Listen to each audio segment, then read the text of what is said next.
campaign and the UKIP leader Nigel Farage, who is one of the leaders of Grassroots Out. Welcome to you both. I wanted to ask you first of all about Boris Johnson. Do you think Boris Johnson is an asset or a liability to those people who want to vote to leave? I think you should ask him that first, because I don't care about him. Well, you do care about him because you want Britain to vote to stay. Do you think the fact that he's switched is going to make a difference? Look, to be honest, I thought the Independent today had it absolutely right. The front page was out for himself. It just looks as if he's made a decision all about his own career rather than about the national interest, and I'm more interested in what's going to happen for the UK. Also, I mean, I thought the Prime Minister rather exposed the bizarre position that Boris is now in, which is that he's in favour of out so that he can then renegotiate to be back in. Do you think he's an asset to your side? He's an asset because there are only 5 or 6 politicians who are actually widely recognised out there by the general public who are potentially going to be on the Leave side. You know, the fact that he's part of it, and without doubt the most recognised of anybody, yeah, that helps. No question about that. Do you understand his position? But, I was quite excited when he appeared from the House, you know, in North London and was going to make this statement, and then as the statement went on, I began to get a little bit confused as to exactly what he was saying. The argument is this, you know, one of the organisations contesting for the Electoral Commission designation is called Vote Leave, and it's run by some very clever people, but perhaps they're too clever. They kind of think that if they sell the message that if you vote to leave, that means the European Union will give you suddenly a terribly good deal, and you could then have a second referendum and stay in on different terms. So I think Boris needs just to sort of think this through a little bit. But what's extraordinary is, as far as I can see, the only set of people that the out people dislike more than the European Union are the other people in the out campaign. No. I didn't say I disliked anybody, and actually... No, you just disagree with them. You profoundly disagree with them, because you can't say what out looks like. Well, that's a completely different question. I listened to Hilary Benn yesterday saying he refused. I listened to Hilary Benn yesterday saying he refused to work with anybody else in the Remain movement. I've heard Nicola Sturgeon saying to the Prime Minister... No, but tell us, Nigel, what does out look like? So I think what's really interesting... Tell us what out looks like. Well, he's the interviewer. I think what's really interesting is actually there are probably more divisions and enmities within the Remain campaign. Anyway, this policy... All right, OK. I'm in no doubt that if we vote to leave the European Union, and I agree with the Prime Minister on this and what he said today, that it means we invoke Article 50 of the Lisbon Treaty. No going back. No going back. And do you agree with that, Chris Bryant? I agree with that, and the difficulty for us then is that you have 2 years, according to the treaty, in which the negotiation for leaving has to happen.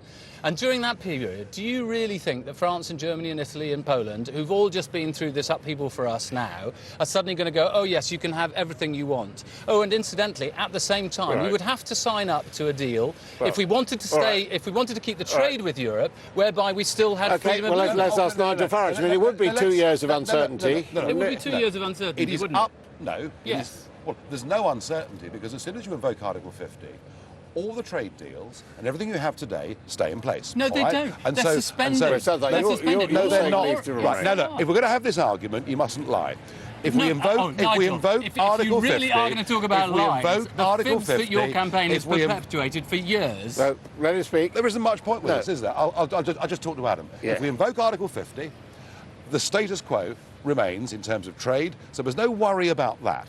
We then have a period of up to 2 years. Now, obviously, I hope it'll be very much shorter, in which we work out the terms of our political... Prime Minister said minimum 2 years. You have well, again, the Prime Minister, again, wasn't telling the truth. We have a period of up to 2 years. It could take a few months to do this, and the fact is, Nigel, that the line that is now being pushed... and then you can come in. The line that is now being pushed by the Prime Minister and by Chris Bryant is that even if we left the European Union, we would have to have free movement of people, is completely and utterly untrue. OK.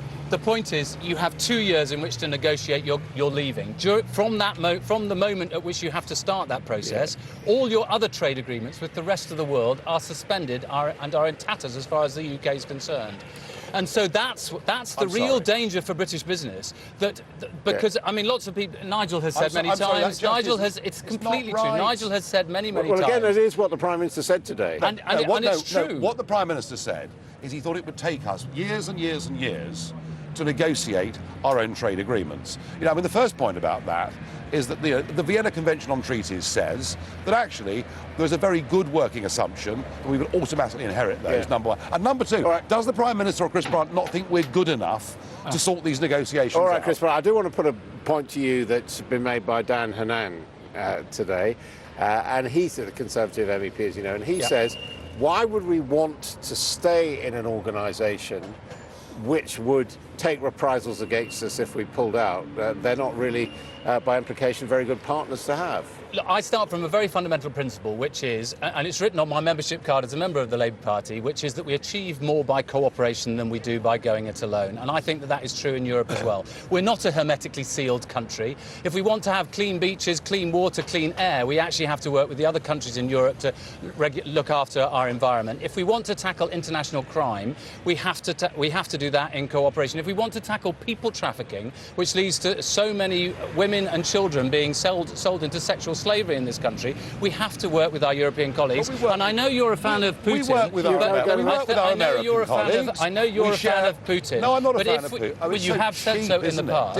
But if you want to tackle Vladimir Putin, then you really have to stand up to him as a whole within the European Union. It's Nigel Farage. So you rather like Vladimir Putin? No, I don't at all. I can't stand him. I thought you admired him. But I don't want to go to war with him. I don't want to go. I said I wouldn't want to live in Russia. You said but you admired compared to the pygmies who wanted to take us to war in Syria, I thought he was a head and shoulders above the rest. You've got the floor. Final word. Yeah. And really, you know, the point about this is we should not be thinking about Europe as our future. We should be thinking about the world, and we are prohibited and held back because of EU membership from making our own trade agreements. We're banned from doing that anywhere else in the world. Gives us an opportunity to reach out to the whole of the rest of the world. What I think we're lacking in Westminster, in the Labour Party and much of the Tory Party, is the self-confidence to believe we're good enough. OK, we're going to have to leave it there. Thank you both very much indeed.